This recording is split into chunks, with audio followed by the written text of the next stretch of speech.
hoje então a gente conversa um pouquinho sobre este livraço chamado A Guerra contra o Ocidente, do autor britânico Douglas Murray. Então, além de escritor, né, o Douglas Murray tem diversos livros publicados. Este aqui é seu livro mais recente, saiu no ano passado, né, em 2022. Então, ele também comenta política em diversos jornais e revistas e é comentarista da Fox News. Então, aqui neste livro, o autor vai desenvolver um assunto que é bastante cascudo, eu diria.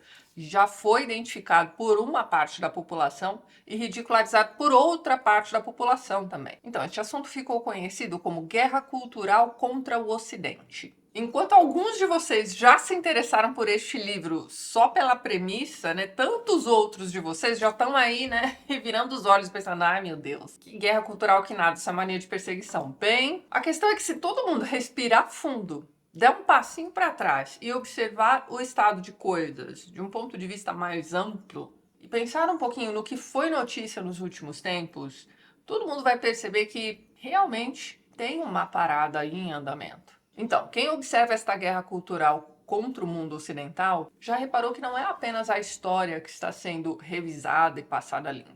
Além disso, você tem todo um trabalho de quebra de tradições, ridicularização de valores que são considerados por essas pessoas como algo ultrapassado, desvalorização de determinadas obras de artes da antiguidade, principalmente por trazerem algum tipo de conteúdo que, né, não caiba mais na narrativa vigente. E aí você tem não apenas a desvalorização desses artistas, né, que produziram essas obras de artes, como também de pensadores e até mesmo de grandes figuras que foram responsáveis por feitos históricos. E aqui eu estou sendo fofa, né, chamando de desvalorização dessas figuras, né, importantes para o Ocidente. Mesmo porque aqui no livro o autor está pensando na destruição ou na depredação mesmo de estátuas e monumentos dessas figuras, como forma de apagar realmente essas memórias. E aí quem discorda desse movimento de revisionismo histórico será chamado aí por nomes pejorativos bem fortes mesmo, como por exemplo, sei lá, racista, fascista, toda sorte de ista, né? Vocês sabem.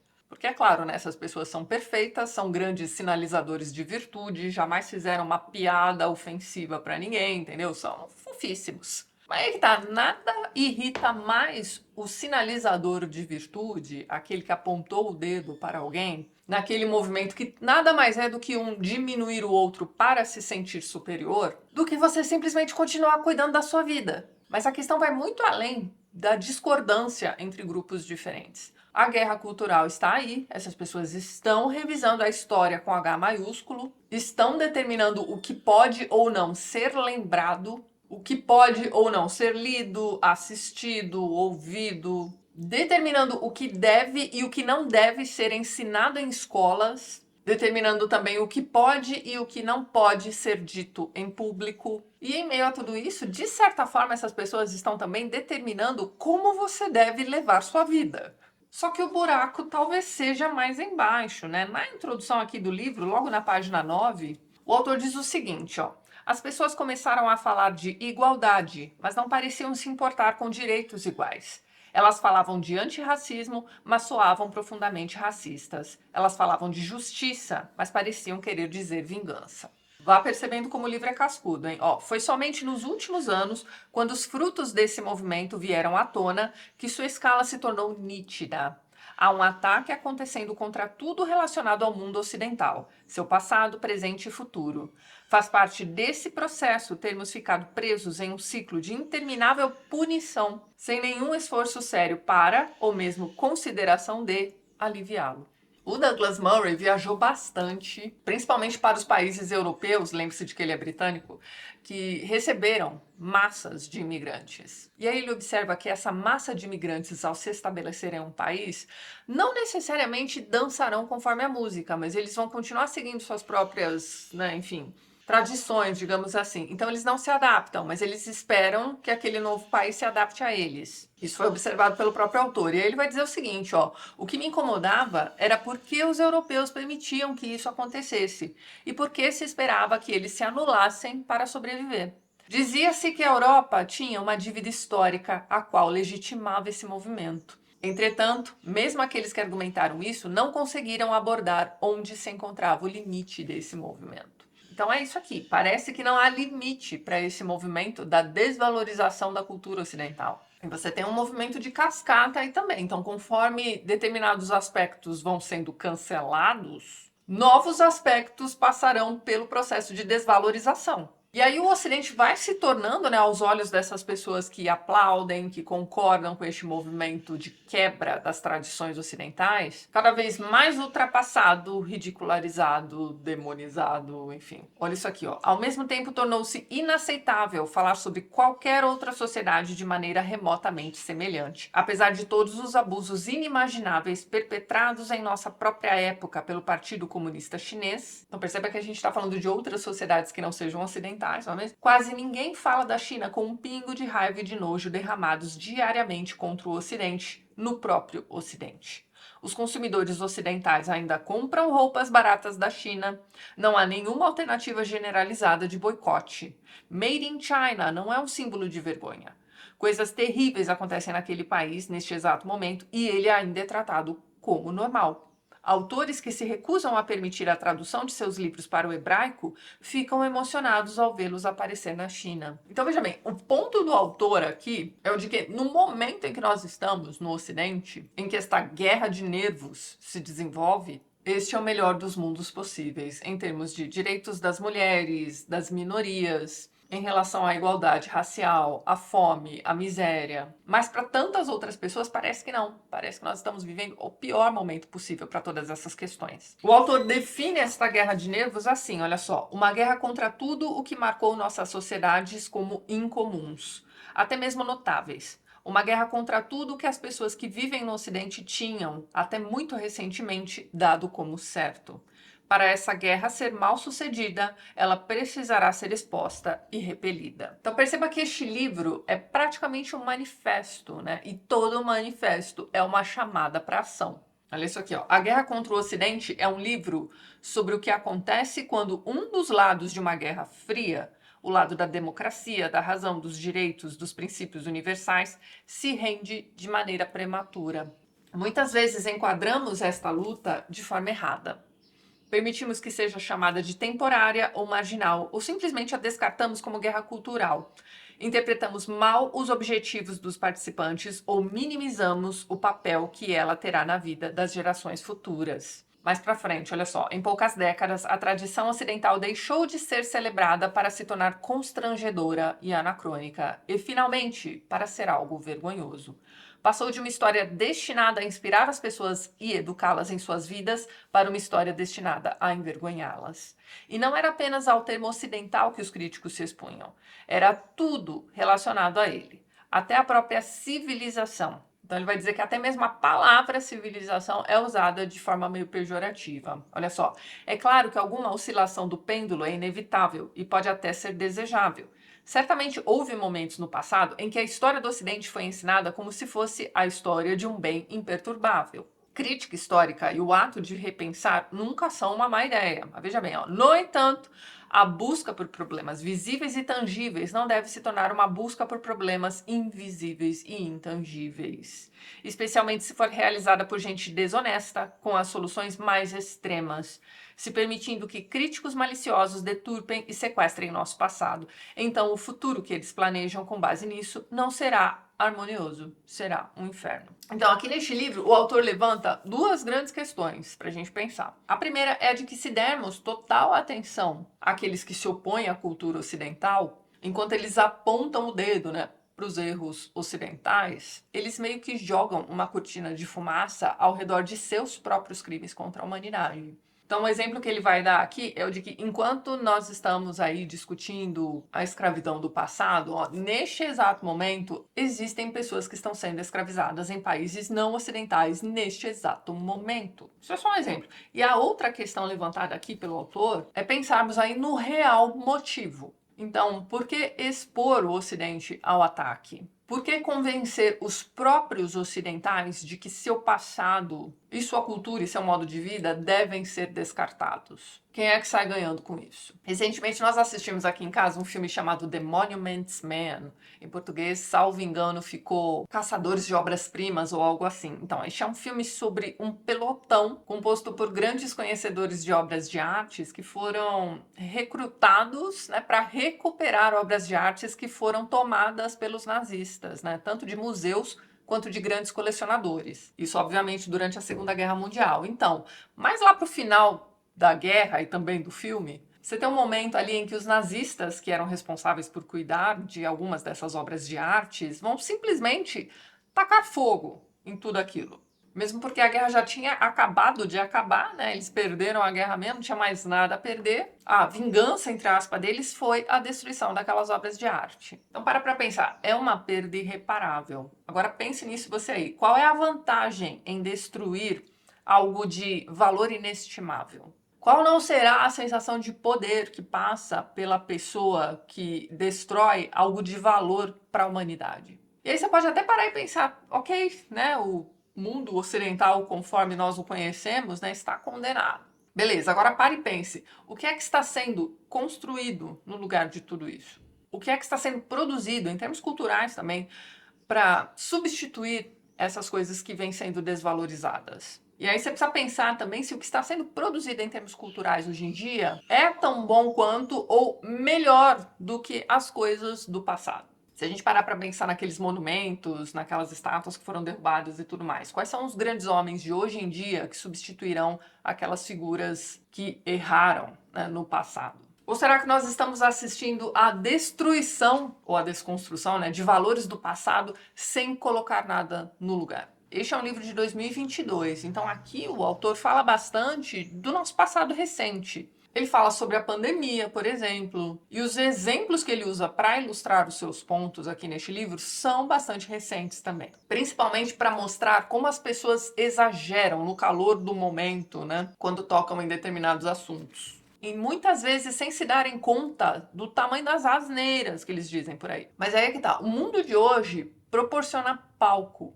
para que você aí mesmo possa dizer a maior bobagem do mundo, desde que esteja puxando a sardinha para o lado certo. Isso é muito comum nas redes sociais. Ó, na página 35, olha esse exemplo. Em fevereiro de 2017, a comediante Sarah Silverman, ao sair para tomar seu café da manhã, ficou chocada ao encontrar sinais na calçada do que parecia ser um S com uma linha no meio. De imediato, Silverman tirou uma foto da calçada e a enviou para seus muitos milhões de seguidores no Twitter.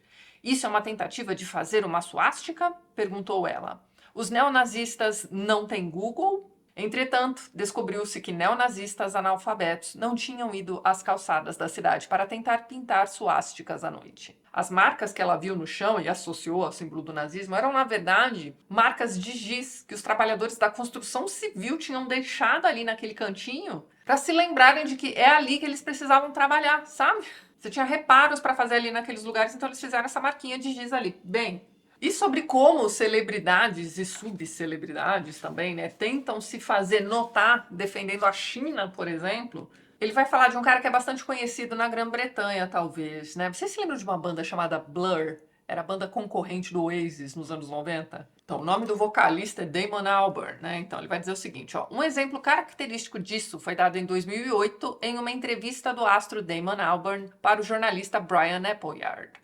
O ex-líder da banda Blur vinha realizando muitos trabalhos na China e estava incomodado com as críticas ao país. Precisamos parar de pensar que temos uma moral elevada, disse ele ao entrevistador, porque, sinceramente, não acho que temos. Albarn afirmou ter lido a respeito das guerras do ópio, e aí, olha só, sobre a guerra do ópio, hoje em dia existe até uma trilogia, sei lá, de livros infanto-juvenil, YA, né, jovens adultos, chamado Guerra da Papoula. Vocês já viram isso por aí? Pois é. Você precisa ver os reviews de jovens emocionadíssimos falando a respeito desses livros. Continuando, né? Albarn afirmou ter lido a respeito das guerras do ópio e parecia acreditar que todas as críticas feitas à China moderna poderiam ser atribuídas à intromissão ocidental no país. O entrevistador lhe fez uma pergunta pertinente. Se todos os problemas da China pudessem ser atribuídos às guerras do ópio, o que dizer do assassinato de cerca de 70 milhões de pessoas de seu próprio povo pelo presidente Mao? Isso deixa as guerras do ópio no chinelo, não é? Albarn, que reconhecidamente não é uma de nossas mentes mais inteligentes, pareceu perplexo. Bem, disse ele, há também o argumento de que algo como 400 milhões de pessoas foram tiradas da extrema pobreza na China. A verdade, olha só, é que Albarn, como tantas outras figuras culturais e de outras áreas do Ocidente, ficou desconcertado ao tentar encontrar qualquer explicação para a má conduta no mundo que não envolvesse culpar o Ocidente. Enquanto houvesse uma história de irregularidades ocidentais, ela poderia ser suficiente para ocupar o posto de problema fundamental do país em questão. Então, enquanto você divulga livros infanto-juvenis sobre a guerra do ópio e faz com que esses jovens se emocionem e, de certa forma, se sintam culpados, principalmente os leitores ocidentais desses livrinhos, então, você meio que apaga detalhes como este aqui da ação de Mao Tse-tung, não é mesmo? Isso daí não é importante, o foco está na guerra do ópio. E sobre o comunismo propriamente dito, olha só isso aqui. Uma pesquisa com jovens britânicos realizada em 2016 descobriu que 50% deles nunca haviam ouvido falar de Lenin, ao passo que 70% não tinham ideia de quem era Mao Tse-tung da China, veja bem. Entre os jovens de 16 a 24 anos que haviam crescido após a Guerra do Muro de Berlim, 41% nutriam sentimentos positivos pelo socialismo e apenas 28% pelo capitalismo. Uma possível razão para isso: 68% afirmaram nunca ter aprendido nada na escola a respeito da Revolução Russa. Assim fica fácil, né? Ao se afirmar que as populações ignoram a história do Ocidente, presta atenção nisso daqui, o que se esquece é que a maioria das pessoas é ignorante a respeito de quase tudo. A maioria. Tá? Nós aqui que estamos inseridos nesses grupos de internet que falam sobre livros, que falam sobre atualidades, etc., nós somos uma bolha. Enquanto você não entender isso, que a maioria tá nem sabendo de absolutamente nada disso que nós estamos conversando aqui hoje, enfim, vamos continuar. Ele também vai se lembrar aqui num dado momento da tentativa de cancelamento da Jane Austen. Coitada da Jane Austen, por racismo, hein? Vamos lá. O ataque de Said, um desses críticos aí do mundo ocidental, a Jane Austen, em um de seus últimos livros, é um clássico do anti-ocidentalismo. Veja bem. Nele, Said tenta difamar Austen como defensora do tráfico de escravos, se valendo de uma referência solitária à escravidão que aparece em Mansfield Park, durante uma conversa entre os personagens Edmund e Fanny. Em um diálogo que não ocupa mais do que algumas linhas de texto, a heroína de Austen e seu futuro marido discutem o fato de ter havido um silêncio sepulcral na noite anterior, quando o tio de Fanny, que acabara de voltar de um plantation na Antígua, fora questionado sobre o recente abolido comércio de escravos. Said acredita que essa única referência significa que Austen está elogiando o tráfico de escravos. Ele produz um argumento usando dois recursos. Primeiro, ele ataca Austen referindo-se a romances posteriores de outros autores, incluindo O Coração das Trevas, do Joseph Conrad. De acordo com Said, se lermos Austen à luz desses escritores, essa única referência adquire uma densidade um pouco maior do que a aparição discreta e reticente que faz nas páginas de Mansfield Park. Sem dúvida, é assim.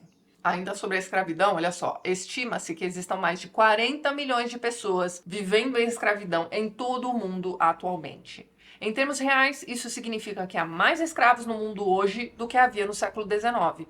Portanto, não se trata de uma questão histórica de ficar culpando os outros. Isso levanta a questão do que poderia mudar de maneira prática para as pessoas de hoje se gastássemos uma parte do tempo que dedicamos à escravidão passada, nos concentrando na escravidão atual. E do que podemos fazer a respeito desse horror moderno. Isso é um ponto importante aqui deste livro. Ele não diz que você não deve pensar neste passado, mas ele te diz assim, olha só, vamos prestar atenção no que está acontecendo agora, isso aqui pode ser resolvido agora. Né? Então note que este livro é uma paulada atrás da outra, certo? Ele fala bastante de Winston Churchill também, né? Ele vai dizer o seguinte, ó, uma das figuras históricas mais visadas nos últimos anos foi alguém que, à primeira vista, pode parecer um alvo surpreendente do cancelamento, entre aspas. Até os últimos anos, Sir Winston Churchill fora respeitado como um dos personagens mais bem-sucedidos e admiráveis da história ocidental. Sua chegada ao cargo de primeiro-ministro do Reino Unido em maio de 1940, no exato momento em que Adolf Hitler começou a desencadear sua Blitzkrieg, ou Krieg, né? Bom, enfim, no Ocidente, foi mais tarde descrita por Lord Hailsham como a única vez em que ele conseguiu vislumbrar a mão de Deus intervindo em assuntos humanos. Winston Churchill foi o cara que reconheceu em Hitler aquilo que ele realmente era. Churchill esteve certo em muitas coisas em sua longa carreira, como esteve errado em algumas. Porém, identificar a ameaça de Hitler no início da década de 30, insistir no armamento e enfrentar os apaziguadores tornaram-no, mesmo antes de sua liderança na guerra, uma das grandes figuras de qualquer período da história. Muitos falam de fascismo e antifascismo, mas aqui, sem dúvida, estava o maior antifascista do século XX. Quando muito, sua reputação só cresceu nas décadas posteriores à sua morte. Em 2002, ele derrotou todos os concorrentes e foi votado pelo público britânico como o maior britânico de todos os tempos. É esta figura que vem sendo atacada aí nos últimos anos. Ele vai se lembrar de um painel de discussões aí de uma universidade que, curiosamente, traz o nome do Winston Churchill na instituição, veja bem. É a Churchill College, tá? Então, dentro desta universidade foi feito um painel para falar mal do Churchill. Basicamente é isso. Olha só isso aqui, ó. Veja o caso do painel de discussão que ocorreu na Churchill College, em Cambridge, em fevereiro de 2021. Esse evento, realizado em uma faculdade com o nome de Winston Churchill, foi intitulado As Consequências Raciais de Churchill. Ele vai falar que todos os palestrantes eram conhecidos primordialmente por seu ódio virulento a Churchill. Olha só, durante todo o evento os palestrantes fizeram afirmações como estas. O Império Britânico era muito pior do que os nazistas. A guerra teria sido vencida sem a Grã-Bretanha. A Grã-Bretanha teria vencido com quase qualquer outra pessoa na posição de primeiro-ministro. O Holocausto não era incomum na história recente. E, de qualquer forma, a vitória dos aliados sobre o nazismo não foi especialmente significativa, porque tudo o que realmente fizemos foi mudar de uma versão antiga de supremacia branca para uma nova. Ele vai falar que até Noam Chomsky, entre outros, afirmou que Churchill defendeu o uso de gás contra civis iraquianos em 1919. O que esses críticos não percebem é que Churchill estava defendendo o uso de gás lacrimogênio e não o gás de mostarda. Outro trechinho, olha só. Há algo mais acontecendo nos ataques a Churchill que são uma tentativa possivelmente deliberada de causar enervação. É quase impossível olhar para pessoas que tentam pesar a balança da história dessa maneira e não suspirar de exaustão.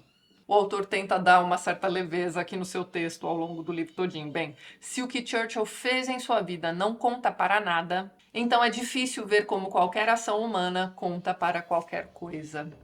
Agora olha só, essa é a razão pela qual Churchill deve ser particularmente atacado pelos anti-ocidentalistas.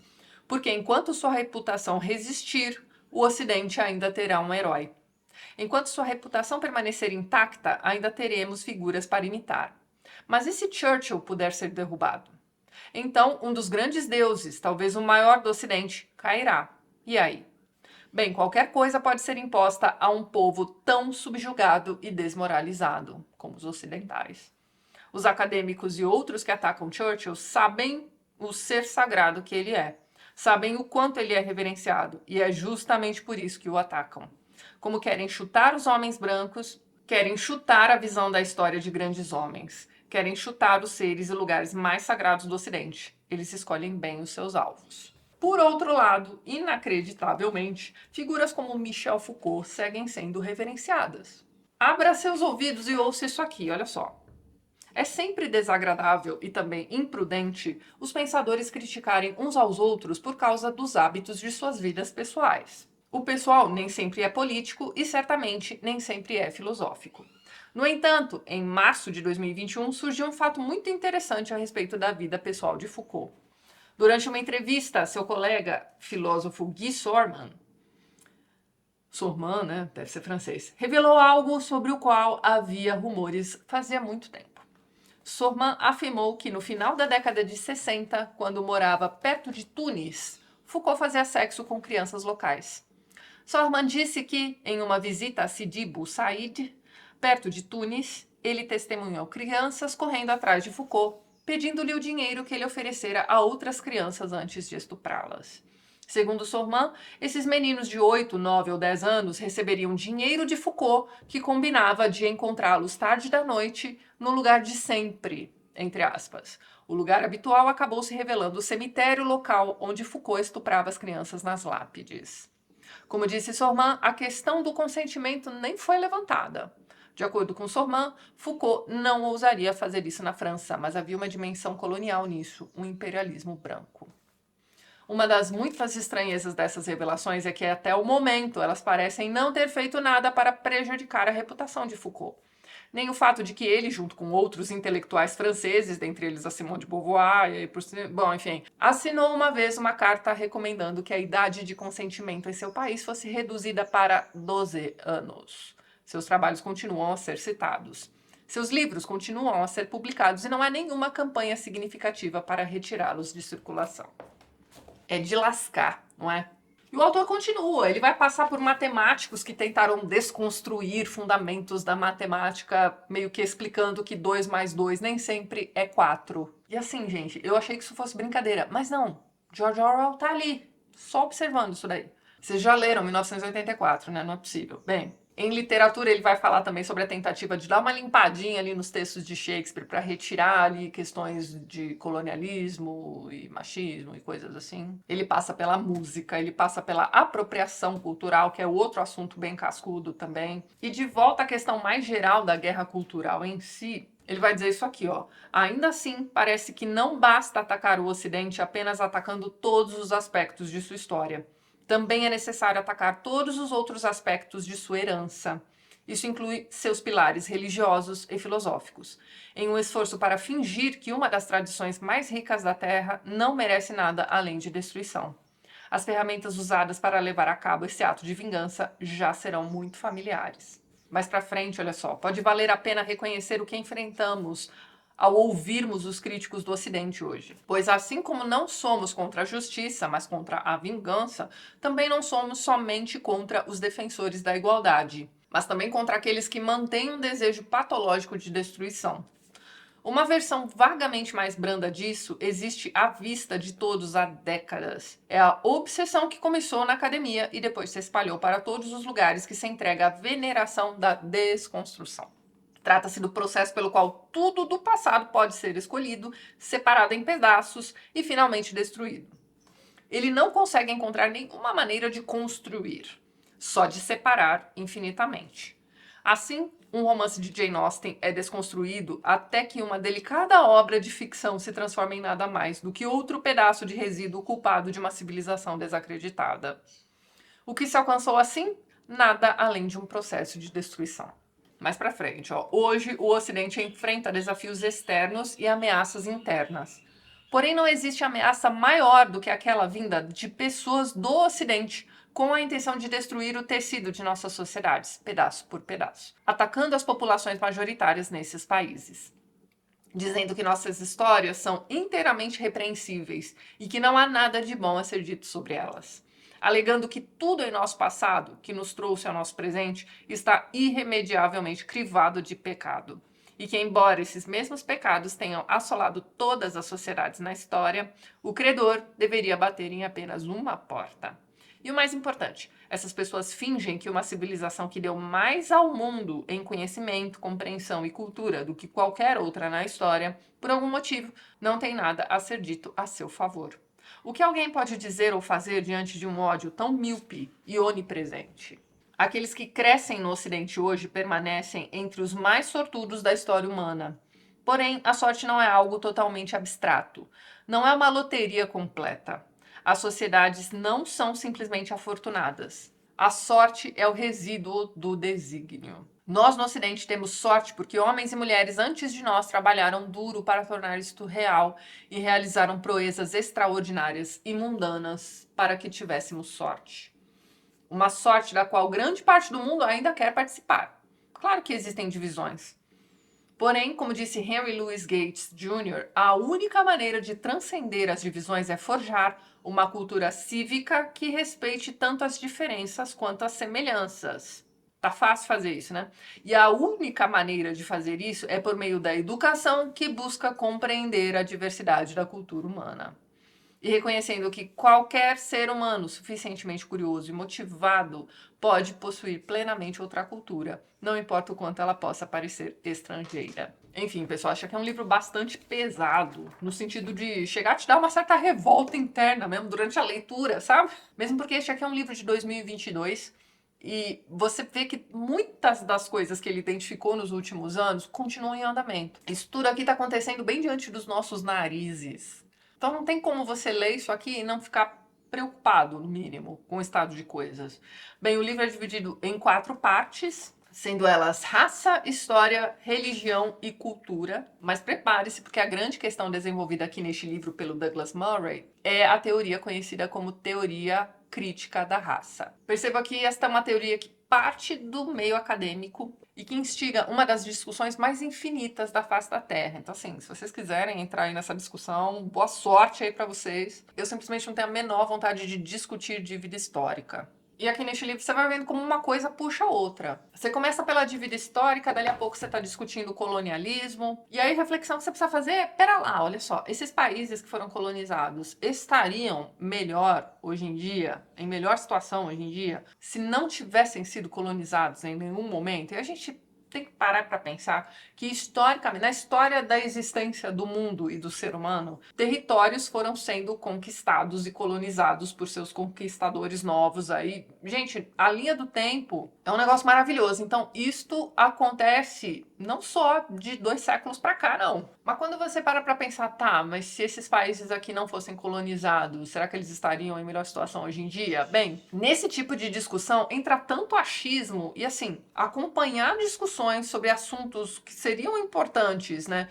repletos de achismos das pessoas que estão discutindo, é um negócio, assim, além de ser uma das coisas mais chatas, é também uma grande perda de tempo, porque cada um acha uma coisa e esse achismo não chega a lugar nenhum. Aqui o que você encontra neste livro é um escritor que tem embasamento para falar sobre esses assuntos. Ele te dá 1000 exemplos sobre cada um dos assuntos que ele vai expor aqui neste livro, para ver se você entende, se você acompanha a linha de raciocínio dele, se você concorda com algumas coisas e discorda de outras. Ele fala aqui também sobre religião e sobre como toda a organização ao redor de textos fundadores, como por exemplo o próprio marxismo, também são um tipo de religião. Então, assim, em meio a essas discussões infinitas sobre esses assuntos tratados aqui neste livro, por pessoas que têm já suas opiniões formadas a partir do discurso de outras pessoas, enfim, isso não importa, né? O interessante aqui é você ler esse tipo de livro e tirar suas próprias conclusões. Este é um livro muito bom mesmo, pessoal. Vou deixar link na descrição para onde vocês podem encontrá-lo. Lembre-se de que ao adquirir o livro ou qualquer outro item a partir do link da descrição, você está ajudando o canal. Então já deixa aqui meu muito obrigada. Mas o importante mesmo é que você leia este livro e não o deixe parado na sua estante, né? Passe adiante. O que você tem aqui é uma discussão a respeito desses assuntos de forma concatenada. Você tem uma pessoa te dizendo, ó, isso aqui está acontecendo, os exemplos são estes, as referências são essas, vá atrás, você vai ver que é assim mesmo que está funcionando a coisa. E se isso aqui não for discutido seriamente por pessoas que discordam, né, deste revisionismo, pode ser que o mundo que nós conhecemos esteja indo por água abaixo, talvez esteja mesmo, né, enfim. Já falei isso para vocês em outros vídeos, né, nós somos os grandes observadores da vaca indo pro brejo, né, o que nos resta é ler livros como este, certo? Então é isso, pessoal. Vou ficando por aqui, mas antes gostaria de mais uma vez agradecer aos apoiadores do canal. Vocês estão vendo os nomes deles aqui ao lado e na descrição você encontra também os links para os perfis literários do pessoal que apoia o TLT e que também produz conteúdo sobre livros aqui no YouTube e no Instagram. Caso você queira se tornar um apoiador do canal, já deixo aqui meu muito obrigada de coração. Dê uma olhadinha no primeiro link que eu vou deixar na descrição deste vídeo. E é isso então. A gente se vê nos próximos vídeos do canal. Um beijo grande e até mais.